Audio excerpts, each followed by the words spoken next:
आपले मायबाप वाचू शकत नाही आणि ज्या दिवशी मरण नाही, दुश्मनानं जर मागून गाडी ठोकली तरी सुद्धा मरणार. ज्या दिवशी मरण आहे त्या दिवशी वाचत नाही, ज्या दिवशी मरण नाही त्या दिवशी मारून माणूस मरत नाही. त्याच्यासाठी एक उदाहरण सांगेल. म्हाताऱ्यासारखीच म्हातारी पण बोलकी होती. सुनबाई म्हणते म्हातारीला कटकट करते, म्हणले तुमच्या म्हातारीला कुठेतरी पाठवा. मुलगा तसाच विचार करतो, जर म्हातारीला कुठं पाठवलं तर भावकीमध्ये, नातेवाईकांमध्ये, गावामध्ये हसू होईल, मग त्याच्यापेक्षा म्हातारीला मारूनच टाकतो म्हणला. रात्री जेवण वगैरे झालं, म्हातारीचं गटोडं बांधलं. 10:30-11 वाजेच्या सुमारास गाव शांत होतं नाही का, 9:30-10 नंतर गाव शांत होतं. आता म्हातारीचं गटोडं बांधलं. म्हातारीला दुसऱ्या मजल्यावरनं दिलं फेकून, म्हातारीचं गटोडं बांधून दुसऱ्या मजल्यावरनं म्हातारीला फेकलेलं. म्हातारी पहाटेच पोराचा दरवाजा ठोठावते. बाळा दरवाजा उघडले. पोरानं दरवाजा उघडला. म्हणले आई दुसऱ्या मजल्यावरनं फेकलं तरी सुद्धा 5 वाजेला दरवाजा ठोकत्या. म्हणे कस काय राजा, जेव्हा तू वरून फेकलं ना मला तेव्हा खाली कपाशीची गाडी भरली जात असते. मरण नाही ना त्या दिवशी मरणार नाही, पण ज्या दिवशी मरण आहे त्या दिवशी आपला बापही आपल्याला वाचवत नाही.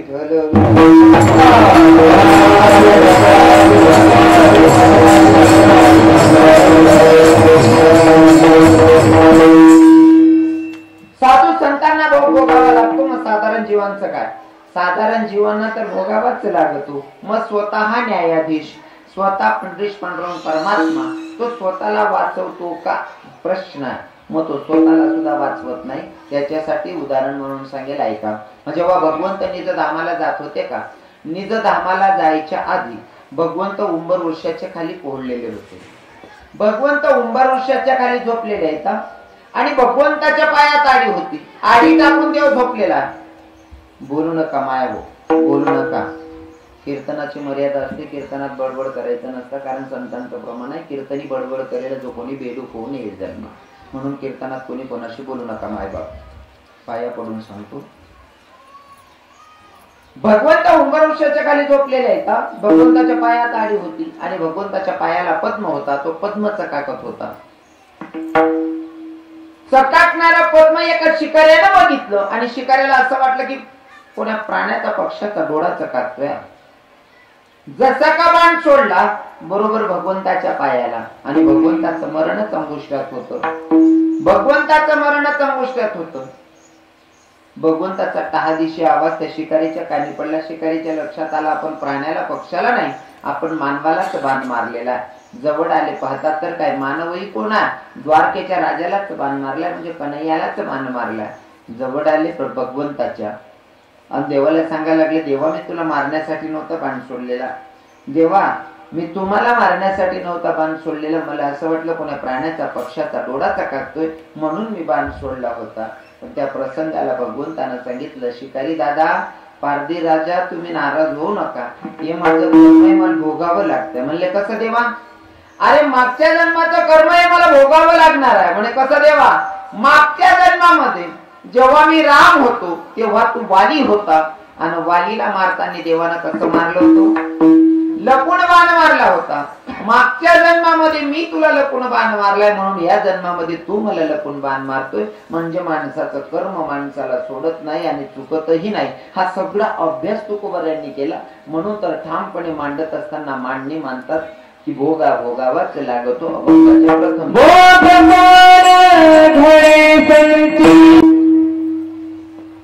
ऐकणारे श्रोते चांगले आहेत, किती सांगावं असं वाटतंय. ऐकणारे श्रोते एकदम अंतःकरणापासून ऐकताय. नेमकं कीर्तनाची वेळ होती 11 तर तसं तर 10 तर 12च होती, पण आता ते स्टार्टच 12ला झालं म्हणल्यावर 11:30 नाही का? 11ला 1 वाजलेला आहे. काय करू?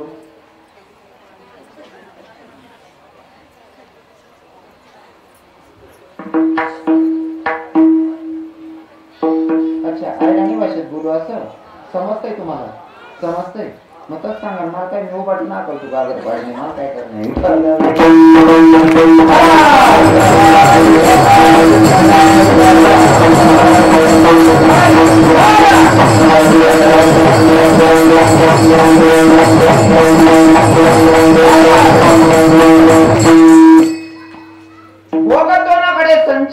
वाचून करावे ते मनी समाधान,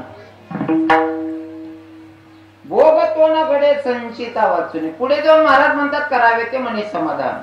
मग साधकाने विचारलं का हो महाराज तुम्ही म्हणता भोग हा भोगावाचा लागतो आणि एखाद्या त्या जीवनामध्ये मोठं संकट आहे, संकटाला तोंड देताना तुम्ही म्हणतात समाधानी जीवन जगा कसं शक्य, समाधानी जीवन जगणं कसं शक्य. जर तुम्ही आम्हाला सांगता समाधानी जीवन जगा तर आम्ही समाधानी राहू, पण तुमच्या परमार्थामधलं एखादं उदाहरण सांगा म्हणजे आम्हाला पटलं पाहिजे. मग परमार्थामधलं उदाहरण तुकोबराय काय सांगतात. आपण तुकोबरायांची पायाची दोरी म्हणू शकत नाही, पण मी उगा प्रयत्न करेल लक्षपूर्वक ऐका. कुरुक्षेत्रावर युद्ध चालू होतं, चालू युद्धामध्ये अभिमन्यू मरण पावला. अभिमन्यू मरण पावल्याच्या नंतर पांडव रडतील यात विशेष नाही, कौरव सुद्धा रडत होते. आणि मी तुम्हाला सुरुवातीला सांगितलं की जीवन जगत असताना असं जगावं. आपले रडतील यात विशेष नाही, दुश्मनाच्या सुद्धा डोळ्यात अश्रू आले पाहिजे याला म्हणावं जीवन जगणं, नाही तर जगूनच फायदा नाहीये, नाही का. मी नेहमी सांगत असताना सांगतो माणसानं मरताना 4 लोकांनी तरी नाव काढायला पाहिजे तर जगण्याला अर्थ आहे, नाहीतर मग जगतात लोक. काही लोक नुसतं माणूस बनून जन्माला आले पण जगतात जनावरांसारखीच. तेवढं बरं बुवा, आमजाड्यामध्ये तशी लोक नाहीत अजून, नाही ना. राणी आहे का नाही का असं.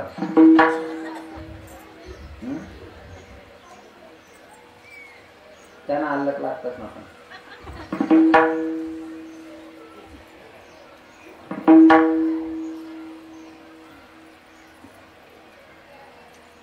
जीवन जगत असताना असं जगावं माणसानं की आपल्या रडतील्यात विशेष नाही, दुश्मनाच्या सुद्धा डोळ्यात अश्रू आले पाहिजे याला म्हणावं जीवन जगणं, नाही तर जगूनच फायदा नाहीये. पांडव रडत होते कारण पांडवांचा मुलगा होता, पण कौरवांना पांडवांचा वंश संपवायचा होता, ते सुद्धा रडत होते. म्हणजे अभिमन्यूचं काय जगणं असेल काका, काय जीणं असेल, नाही का. हो, पांडव रडत होते, कौरव रडत होते. पांडव रडत होते, धर्मराजानं कन्हैयाकडे बघितलं, आणि कन्हैयाला सांगितलं कन्हैया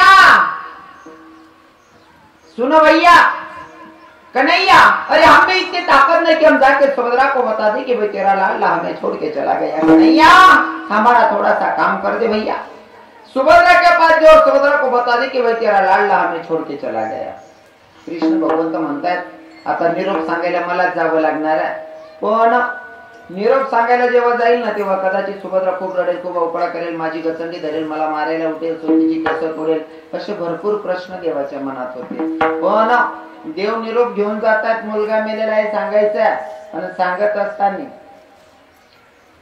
असताना हुशारीनं सांगावं लागेल. कारण बाईच्या कानावर जर दुःखद बातमी पडली, डायरेक्ट जर सांगितलं तर एखादी बाईचा जास्त जीव असेल मरणाऱ्या व्यक्तीमध्ये तर त्या बाईला अटॅक येण्याची सुद्धा शक्यता असते, म्हणून सावधगिरीने निरोप सांगायचे. आता बरे मोबाईल झाले म्हणून ठीक आहे, अगोदर मोबाईल नव्हते म्हणून माहितीचा निरोप सांगायला माणसंच जायचे काका, बरोबर आहे ना. अगोदर माहितीचा निरोप सांगायला माणसं जायची, पण माहितीचा निरोप सांगायला माणसं जायचे पण ते हुशार लोकांना पाठवावं लागत होतं. असं वेड्या गाबाड्याचे काम नव्हतं. माहितीचा निरोप सांगायला हुशार माणूसले जाणं पडे. आता बरोबर आहे. माझी आजी वारली, नितीन महाराज म्हणे आजी मरली, म्हणे आजी मरल्यानंतर मग मन काकाला सांगत, चुलत काकाले, सक्का चुलत काका आहे म्हणा, म्हणे अण्णा सखूबाईला ये म्हणे, म्हणजे माझी लहानी आत्या.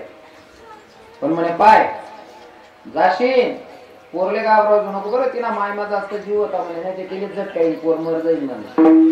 नेमन समजाडील सांगतो. आणि पहिले लोक ना जीवाडा जीव होता बा, पहिले इतका जीवाडा होता ना, मायर पुत्र जरी देखा ना तरी बाईले आनंद होय पहिले. हो, इतका जीवाडा होता. पण या मोबाईल मध्ये माणूस ती चोरली नाही. आता मोबाईल इतकी माणूस की चोरली ना, सगळा बाप जवायले फोन करत नाही, अंडेर पण फोन द्या आणि सांगत म्हणा अंडेर पण द्या, मन पोरगी पण द्या. पोटनी पोरगी सांगत म्हणतो, मन बापले सांगले मी झोपी गो असं नाही म्हणल्या. किती कंटाळा आहे मोबाईल नाही. एवढी माणूस की हिरावली का कल्पना करू शकत नाही. काही गोष्टी चांगल्या पण झाल्या, पण 90% वाईटच झालेल्या. अजून सांगू का मोबाईल मुळे काय सत्यानाश झाला. मोबाईल नव्हते ना तेव्हा घटस्फोट फार कधी कमी व्हायचे.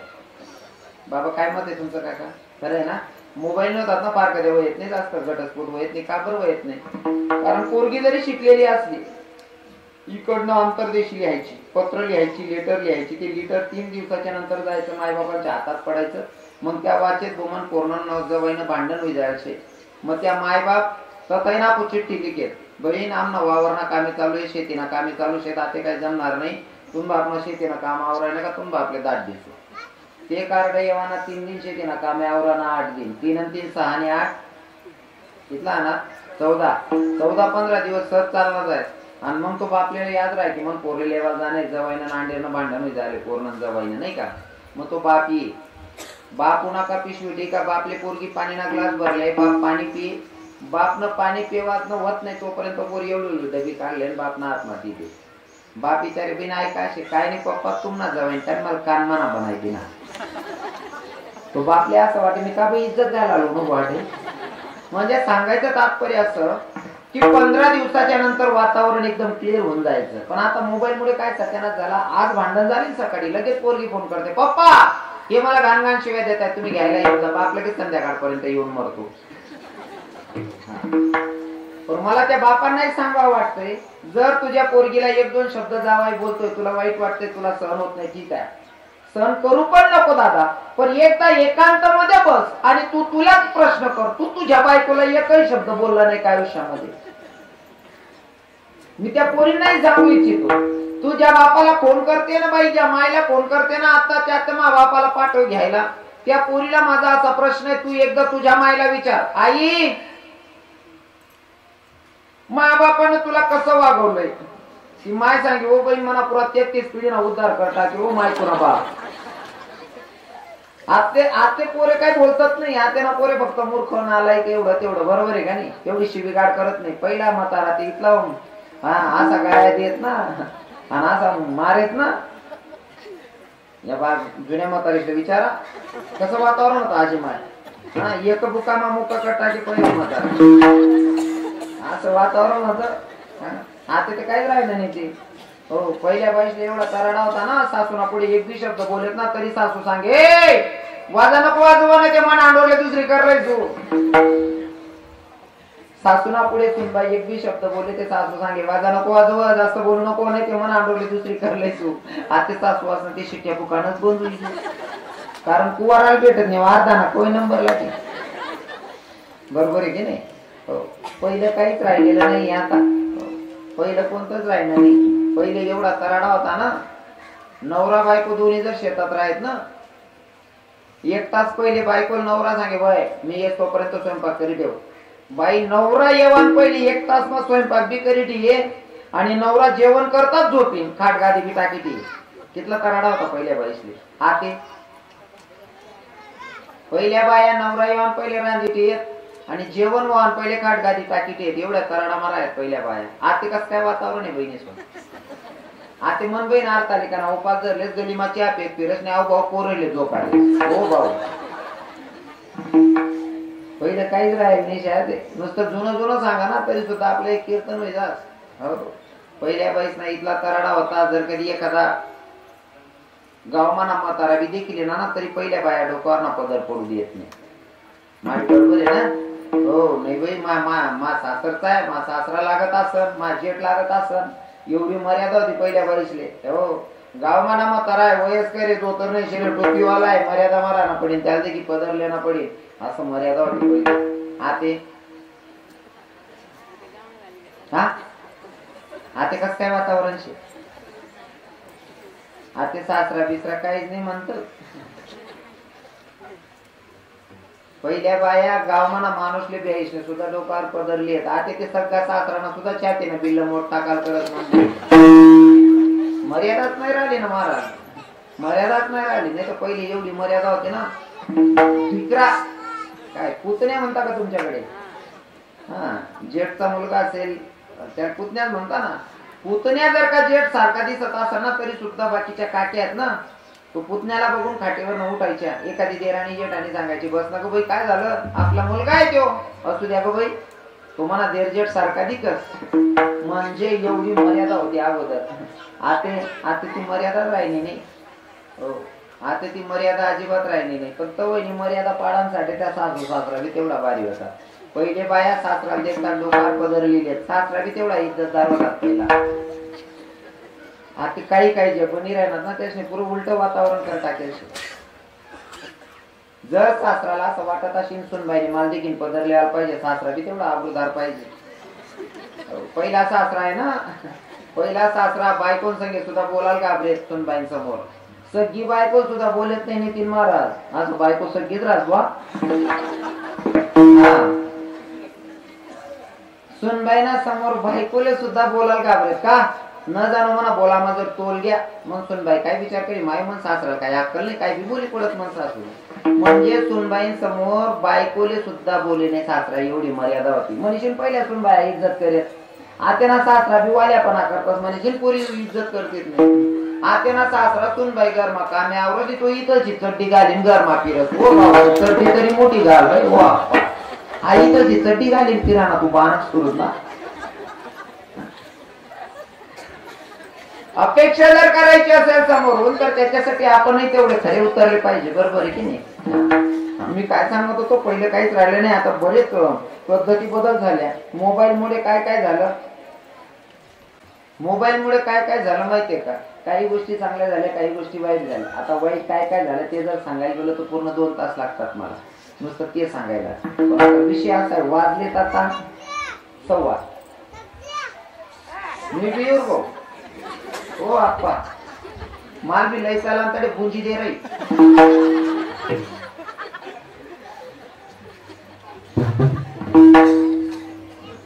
कीर्तने होतात ना आता, कीर्तने होतात का इकडे आता होत असतात. हो उठीन पैसा होतं बिहार या पोरेले करते शिकाडीन लय जबाबदारी कीर्तन या पोरेले करते ना शिकाडलं. आणि मन कीर्तन राहणार का सांगितले आणि तो उजी नीचे रे तो काही बी बोली पडी रे समजाडीन लय जा पोरसले. आता पोरे बी काय करतील महाराज तसले खावायला चांगलं भेटत नाही. काय करतील त्या पोरे डोकता चालतात नाही त्याच ना. कारण या बाई सकाळमा घ्या त्या पोरे शाळामा बी खिचडी खातच घरून आता संध्याकाळला बिनी खिचडीच राहिल्या. आपण सकाळला तीच बाशी खिचडी डबामा भरली खिचडी काय काय पोरेला तर जवळ घ्यात बघा. त्याच ना मग ताकदच राहिली नाही. डोकसाठी ताकद नाही त्याच ना. पहिले चांगला खावाडा जा उठून चिडीच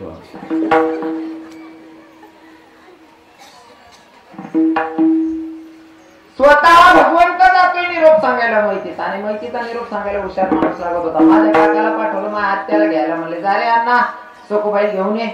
माझा काका गेला माझ्या आत्याला घ्यायला. मग आत्याबाईच्या घरी गेला. आत्याबाईने विचारलं काय रे भाऊ अण्णा कथा होता काय नाही बहीण म्हणे मी खेळत जायला तू बैले लेवायला म्हणे. आता बैले लेवा खेळत जायला तर मन आत्या म्हणे भाऊ इथला लांबतोय नेले मन आत्या स्वयंपाक लागली. आणि तो स्वयंपाकची काय राहाय पिठलं पोया खिचडी तळण काय का ₹500 जाय पहिले.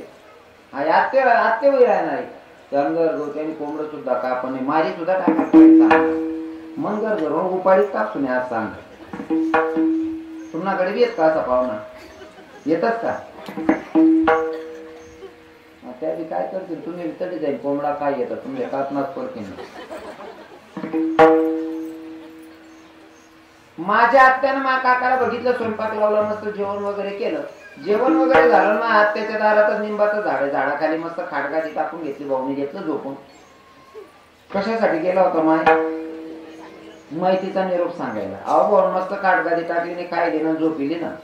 4:45 वाजता उठ ना सखूबाईची आठी दे म्हणे मला आत्यांची आठी देणे याची पिवाय गे बहीण म्हणे गरमा शर्ट टांगेले ते काढते म्हणे. शर्ट लयना शर्ट कुठे काढली ना म्हणा आत्याने अंगमा घालली ना मग सांगत म्हणे सखूबाई म्हणे काय तयारी कर म्हणे. का बरं भाऊ तुझे बैले आलेलं होता नाही म्हणे कापूर जात राहिली म्हणे.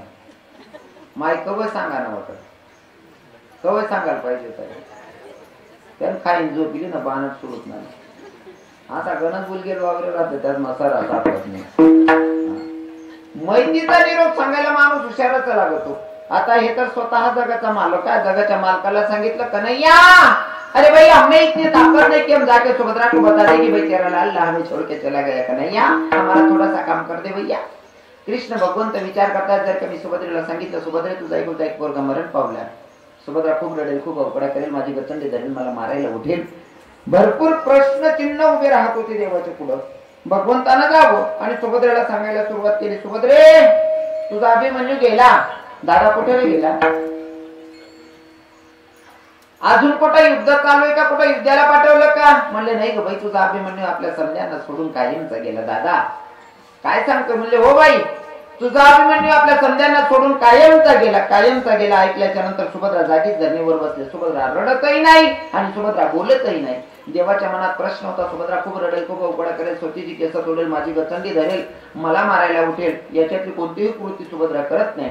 देवाला वाटलं सुभद्रा वेडी झाली की काय. आता इथं बसलेले बाबा आहेत, इथं बसलेल्या बऱ्याच मायांना अनुभव असेल. बाईच्या कानावर जर दुःखद बातमी पडली, दुःखद बातमी पडल्याच्या नंतर बाईच्या डोळ्यातून अश्रू निघायला पाहिजे. जर रडली तर बरं, आणि जर बाई रडलीच नाही, समजावं तिच्या डोक्यावर परिणाम झाला. दुःखद बातमी पडल्याच्या नंतर तिच्या डोळ्यातून अश्रू निघायला पाहिजे, नाही तर वेडी होण्याची दाट शक्यता असते. देव म्हणतात सुभद्रा वेडी झाली की काय. जवळ आले. जवळ आल्याच्या नंतर म्हणतात सुभद्रे,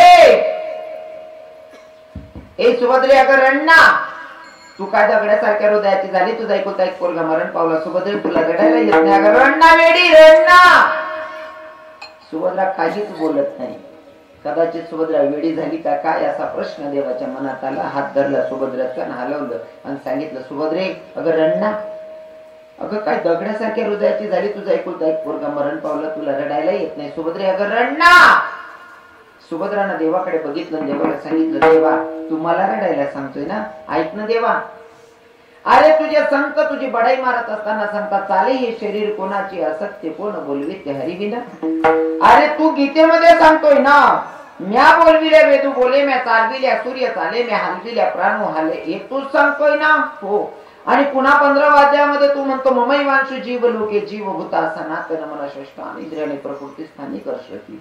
अरे 15 अध्यायामध्ये तू सांगतो की जन्माला येणारा प्रत्येक जीव माझा अंश आहे, आम्ही तुझे लेकर आहोत देवा, आणि मायबाप कोणत्याच लेकरांवर अन्याय करत नाही, हा माझा तुझ्यावरचा दृढ भाव आहे. तू मला रडायला सांगतोय देवा, तुझ्या सत्तेशिवाय इथं झाडाचं पान सुद्धा हलत नाही. म्हणले हो बाई, मग माझा मुलगा मरावा कृष्ण कोणाला वाटत होतं? देवानं मानच खाली टाकली बाई, मलाच वाटत होतं. मग देवा मला रडायला सांगतोय ना, माझा मुलगा मरावा तुलाच वाटत होतं. म्हणले हो बाई, मग तू आमचा भगवंत, तुझ्या मनासारखं झालं, तुझी इच्छा पूर्ण झाली, हा आनंद व्यक्त करू का मुलगा मेला म्हणून दुःख व्यक्त करू? कृष्णा सांगणारे काय करू? मुलगा मेला तरी सुद्धा समाधानी जीवन जगते, करावे ते म्हणे समाधान. साधकांनी सांगितलं तुकोबारांना, तुकोबारे तुम्ही म्हणता त्या शब्दावर आम्ही विश्वास ठेवतो, आम्ही सुद्धा समाधानी जीवन जगू, पण समाधानी जीवन जगण्यासाठी काहीतरी पर्याय व्यवस्था सांगा ना. तर तुकोबाराय पर्याय व्यवस्था सांगतात अभंगाच्या दुसऱ्या चरणात. पूर्ण विराम असेल. सगळ्यांनी आता अंतःकरणापासून हाताने टाळी मोकळ्याने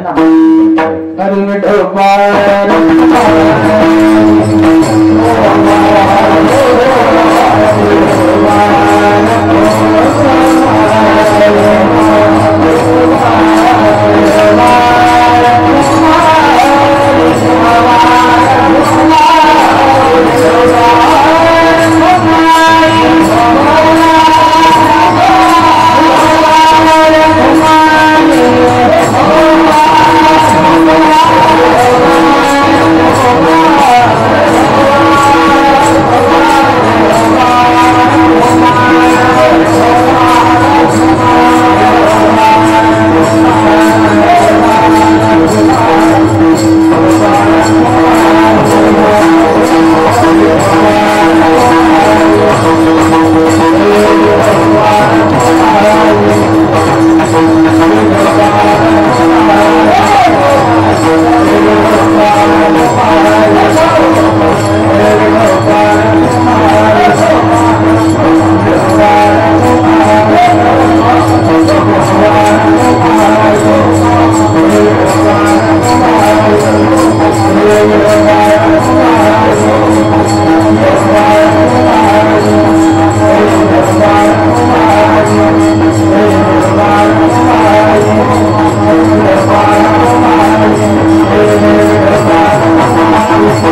कोणी कोणी भजन म्हणलं बरं खरं सांगा?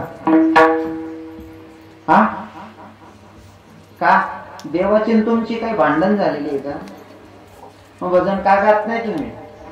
भक्ती करत असताना एवढं अंधकरणापासून झाली पाहिजे की लोकांनी आपल्याला वेड म्हणायला पाहिजे, इतकी भक्ती करायची.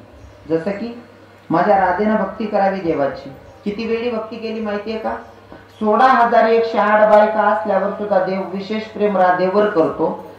म्हणजे राधेची भक्ती कशी असेल? 16,108 बायका असल्यावर राधेवर प्रेम करतो म्हणजे राधेची भक्ती कशी असेल? म्हणून भक्ती करत असताना राधेसारखी करायची. कसं? हे भक्ती विना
उद्धार नाही जीवनामध्ये आपण आलोय जन्माला तर काय करायचं ते जे करायचंय ते आपण हुकलंय आपलं सगळं. आपण नको ते काम करतोय. आपल्याला भगवंतानं पाठवलंय ना नामचिंतनासाठी, थोडा वेळ तरी भगवंतासाठी आपण खर्च केला पाहिजे. पण आपण इथं म्हणायला म्हणलं की इथं म्हणत नाही. भक्ती करावी ती राधेसारखी. कशी? किती वेळी भक्ती करायची सांगू का तुम्हाला? भगवंतानं मुरलीचा स्वर जर ऐकला तरी वेळी व्हायची राधा कशी यायची ऐका.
म्हणलं पाहिजे, इतकं वेड व्हायचं. जोपर्यंत तुम्हाला लोक वेळ म्हणत नाही तोपर्यंत तुम्ही भगवंतापर्यंत पोहोचू शकत नाही. म्हणून भक्ती करत असताना बेभान करायचं. लोकांनी आपल्याला वेळ म्हणलं चालतंय, लोकांनी नाव ठेवलं तरी चालतंय. आणि मला तर अशी सवय झाली, दुसरे नाव ठेवतील, दुसरे बदनामी करतील, जाऊ द्या. पण आमचे संत सांगतात ना, आप तो गैर की बात करते हैं, हम तो अपने भी आजमाए हैं. लोग कांटों से बच के चलते हैं, हमने तो फूलों से जख्म खाए हैं.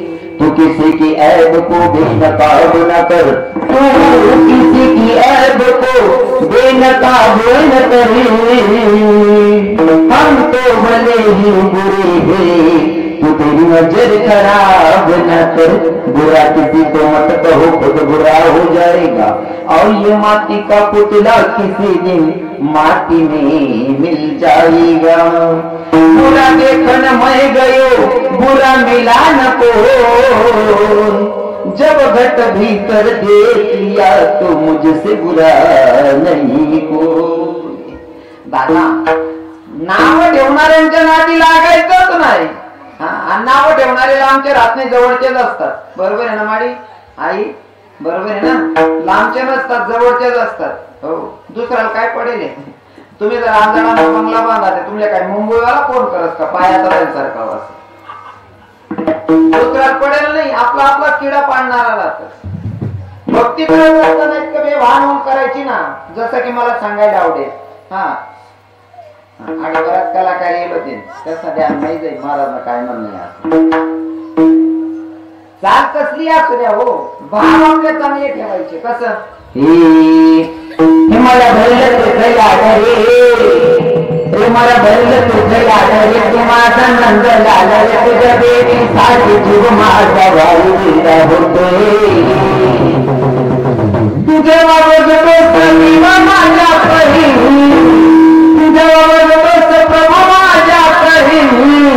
माझ्या मनाला आनंद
होती ना. 16,108 बायका असल्यावर सुद्धा राजेवर प्रेम करत होता. सांगेल ते पण 16,108 बायका नावाला जावायचा. 16,108 बायका नावाला जावायचा. कोण प्रेमान, कोण प्रेमान, पण प्रेमान राधेला लावायचा.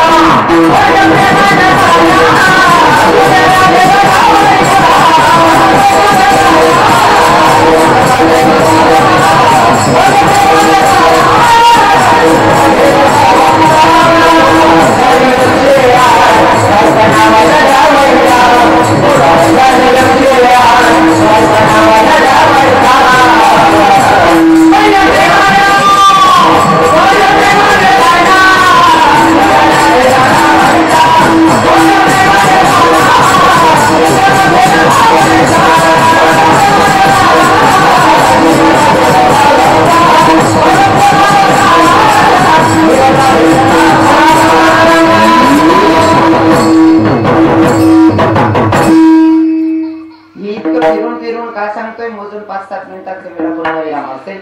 भक्ती करत असताना भगवंताला आवडेल अशी भक्ती करायची. लोकांना काय आवडेल हे डोक्यातून काढून टाकायचं. कारण लोक कोणाला चांगलं म्हणत नाही.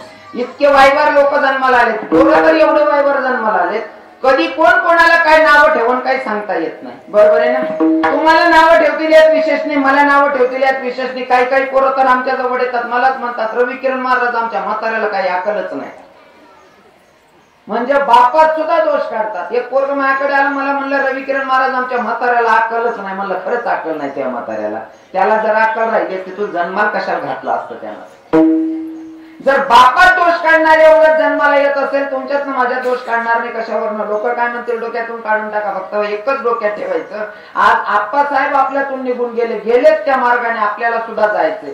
पण जायचं एकाच मार्गाने. काही काही लोक म्हणतात तुम्ही देवाचं नामचिंतन करतात, त्याच मार्गाने तुम्ही पण जाणार आहात. आणि आम्ही नाही देवाचं भजन गायलं तरी आम्ही त्याच मार्गाने जाणार आहात. दादा, तुला गावातला दर्जा एक दिसतोय, पण वरचा दर्जा जरा वेगळा.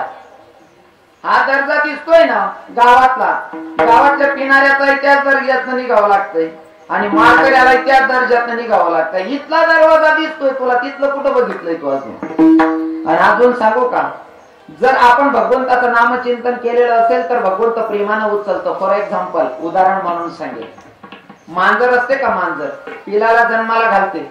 पिलाला जन्माला घातल्याच्या नंतर ती 7 घर पूर्ण करते, तेव्हा त्या पिलांना दातामध्ये उचलून नेते, 7 घरं फिरवते.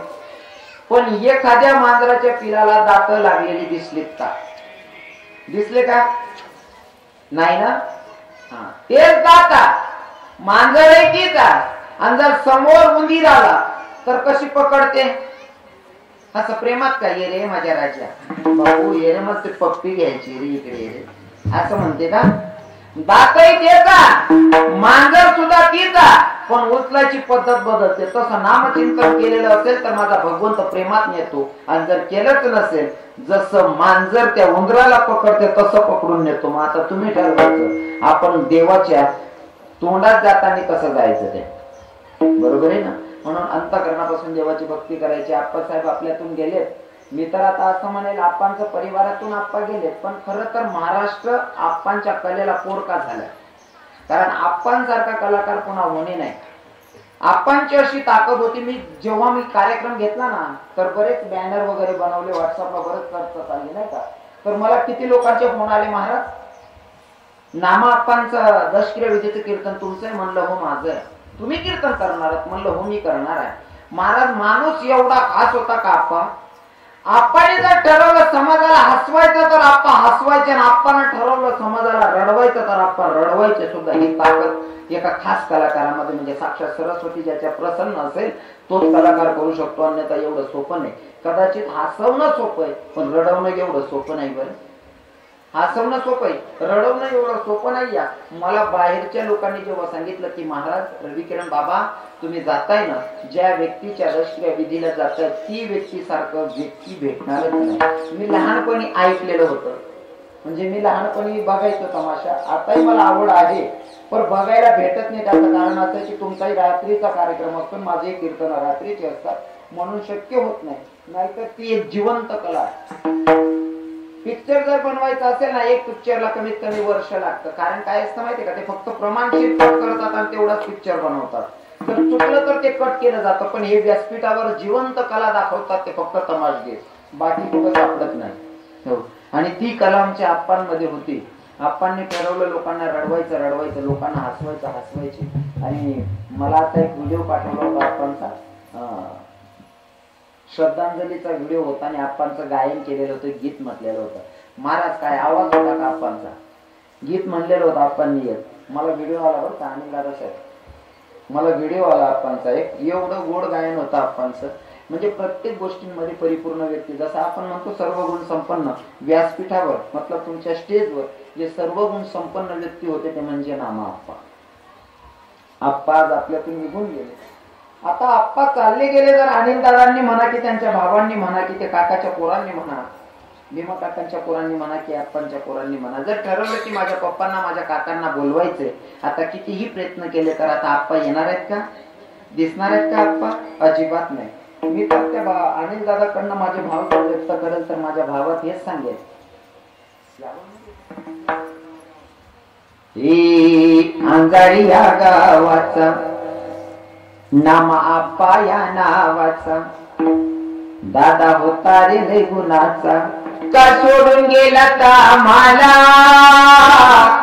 या नाप्पा या नाप्पा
आयुष्य पूर्ण कलेत घालवलं आप्पांनी. हो, नुसता आप्पा सांगायला सुद्धा 2 तास पुरणार नाही. मला एवढं डिटेल माहिती नाही. मला फक्त जेव्हापासून तारीख घेतली ना तेव्हापासून लोकांनी जी चर्चा केली माझ्यासोबत तेव्हाच माझ्या लक्षात आलं की आपल्या महाराष्ट्रातली एक विशेष व्यक्ती आपण गमावली आहे. आणि आता जर आप्पा चालले गेलेत आपण कितीही आप्पांना बोलवलं तरी आप्पा आपल्याला भेटत नाही. जसं की अनिल दादांचं मत जरी असेल, अनिल दादा जरी म्हणत असतील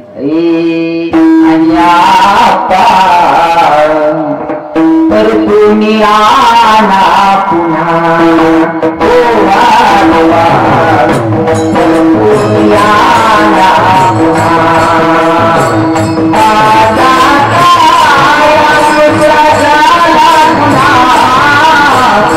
आता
बसना मनवाऱ्या वाणी पळतो एका जागी बसना तू सारी दुनिया मला दिसते माझ्या आसपास सारी दुनिया मला दिसते माझ्या आसपास सारी दुनिया मला दिसते माझ्या आसपास सारी दुनिया मला दिसते माझ्या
मायबाप हयात आहे तोपर्यंत त्यांची सेवा करा, कारण गेल्याच्या नंतर पश्चातापाशिवाय काहीच उरत नाही.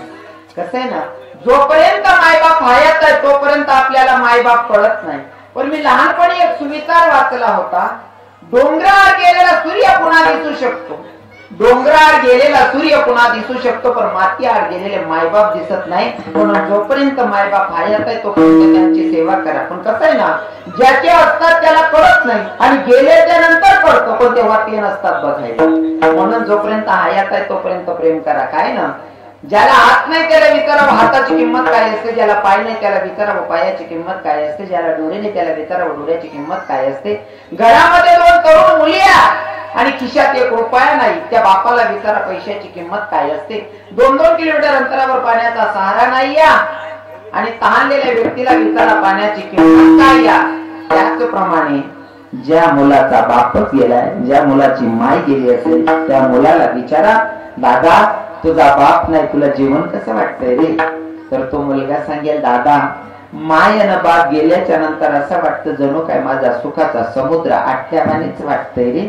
जोपर्यंत मायबाप आहे तोपर्यंत सेवा करा, नाही तर पश्चाताप शिवाय पर्याय राहत नाही. जर तुम्हाला वाटत असेल ना पंढरीचा पांडुरंग परमात्मा मला भेटला पाहिजे, नांदुरीची सप्तशृंगी भेटली पाहिजे, मनोदेवी भेटली पाहिजे, नाही का, जर तुम्हाला वाटत असेल शिर्डीचा साईबाबा भेटला पाहिजे, शेगावीचा गजानन बाबा भेटला पाहिजे, हे जर तुम्हाला भेटावे वाटत असतील तर पहिल्या पायरीचं दैवत म्हणजे मायाना बाप, पहिले त्यांची सेवा करा. म्हणजे जगाचा मालक तुम्हाला भेटल्याशिवाय राहत नाही. कारण मला व्यासपीठावर यायचं होतं ना, तर मी पहिल्या पायरीवर पाय ठेवला, दुसऱ्या पायरीवर पाय ठेवला, तिसऱ्या पायरीवर पाय ठेवला, तेव्हा मी इथं व्यासपीठावर येऊन उभा. तसं जर तुम्हाला भगवंतापर्यंत पोहोचायचं असेल तर पहिल्या पायरीचा सहारा म्हणजे मायबाप. मायबापांचा सहारा घेतल्याशिवाय जगाच्या मालकापर्यंत आपण पोहोचू शकत नाही. कारण पंढरीश पांडुरंग परमात्मा जर पंढरपुरात उभा असेल ना, तो सुद्धा पुंडलिक मायबापांची सेवा कशी करतो ते पाहण्यासाठी पांडुरंग परमात्मा आलेले आणि ते तुम्हा आपल्याला आजही दर्शन देत आहेत. तर मला असं वाटतं देवाच्या पूजा करू नका असं मी म्हणणार आहे. का देवपूजेच्या अगोदर आपल्या मायबापांची सेवा तीच खरी ईश्वर सेवा असते. कारण म्हातारपणे मायबापांची सेवा केल्याच्या नंतर मला नाही वाटत देवाकडे काही मागायची गरज पडते. जुन्या लोकांची एक म्हण आहे, तुमच्याकडे आहे की नाही मला माहित नाही, पण आमच्याकडे एक म्हण आहे, लोकांचं दिलेलं पुरत नाही आणि देवाचं दिलेलं सरत नाही. बरोबर आहे ना. पण ती म्हण मी उलटी करून टाकली. कदाचित देवाना दिलेलं संपत पण मायबापांचा आशीर्वाद संपत नाही हा माझा विश्वास आहे. म्हणून आईबापांची सेवा करायला पाहिजे. आईबापांची सेवा करा. सांगण्यासारखं भरपूर आहे पण आपली वेळ कमी. आता वाजले 1:30, 2 वाजले राव. खरं तर वेळ भरपूर झालेली, पण मला असं वाटतंय की आप्पांची जागा आता अनिल भाऊंना सांभाळायची आहे.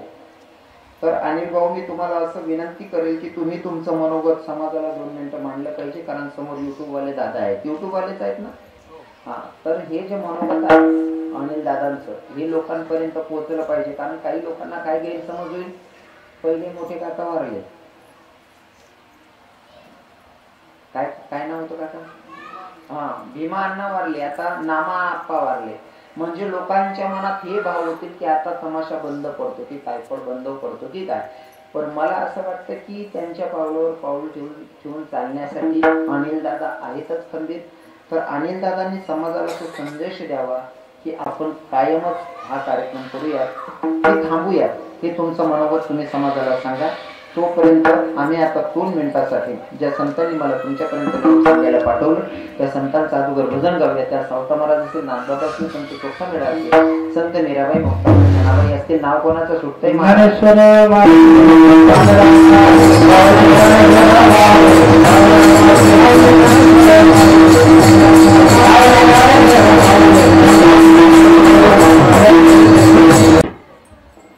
या ठिकाणी आलेले माझे वडिलांवरती प्रेम करणारे माझे सगळे आया बहिणी असतील, सगळ्यांसमोर आज कमीत कमी भीमा आणि नामा, भीमा नामा नाव माझ्या मोठ्या काकांनी माझ्या वडिलांनी फार कष्टाने कमवलंय. अक्षरशः आम्ही माझ्या वडील भाऊने आम्ही तिची परिस्थिती पाहिली नाही, पण माझ्या वडिलांनी माझ्या काकांनी दुसऱ्याच्या तमाशात काम करून हे आमच्यासाठी एवढं विश्व निर्माण केलं. 2007 मध्ये आमचे मोठे काका ज्यांनी आम्हाला भाकर दिली, ज्यांनी नाव गाजवलं भीमा नामा नाव, ते आमचे मोठे अण्णा भीमा अण्णा 2007 मध्ये धुळे या गावी त्यांना अटेक आला. त्यांना आम्ही रवी भाऊ असेल, मी, माझे वडील, नामाप्पा, आम्ही तिघ लोकांनी माझ्या वडिलांना, माझ्या मोठ्या काकांना मी घरी आणलो. तसंच आता माझे वडील स्टेजवर काम करताना माझे वडील सुद्धा स्टेजला शहीद झाले. ज्या पद्धतीने माझे मोठे काका शहीद झाले स्टेजला, माझे वडील शहीद झाले स्टेजला. बाबांनो, काही तोंडाचा खेळ नाहीये.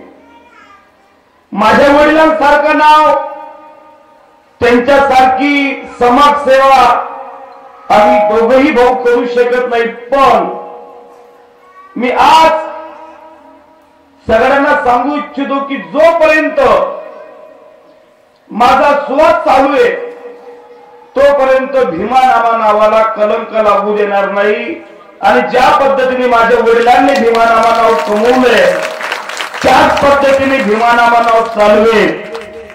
आणि वयाच्या 7 वर्षाचा असताना माझ्या वडिलांनी मला तमासगीर केलेला आहे. एखादी कुंभाराच्या मळक्यासारखं माझ्या वडिलांनी मला घडवून तमाशा शिकवलाय. त्यांचं नाव खराब करण्यासाठी नाही शिकवलंय. ज्या पद्धतीने माझ्या वडिलांना मी गाडीत टाकून आणलं, मोठ्या काकांना तमाशातून गाडीत टाकून आणलं, मी त्यावेळेस माझं थोर दैवत समजेल की जसं माझ्या काकासारखं, माझ्या वडिलांसारखं माझी मुलं जेव्हा मला गाडीत आणतील तेव्हा माझं मी थोर दैवत समजीन. तेव्हा माझ्या मताला समजेल की मी माझ्या वडिलांच्या, माझ्या मोठ्या काकांच्या पावलावर पाऊल देऊन मी खरंच माझं जीवन संपतो. त्याच्यापेक्षा त्यांच्यासाठी माझ्याकडे बोलण्याला काही नाही. कालांतरित भविष्यात मी तमासगीर होईल आणि वडिलांचं नाव चालवण्यासाठी माझा एक तरी मुलगा, देवाने मला मुलं दिलेले आहेत, माझा एक तरी मुलगा मी रसिकांच्या सेवेत अर्पण करेल आणि माझ्या वडिलांचं नाव चालवेल म्हणजे चालवेल. बाबा,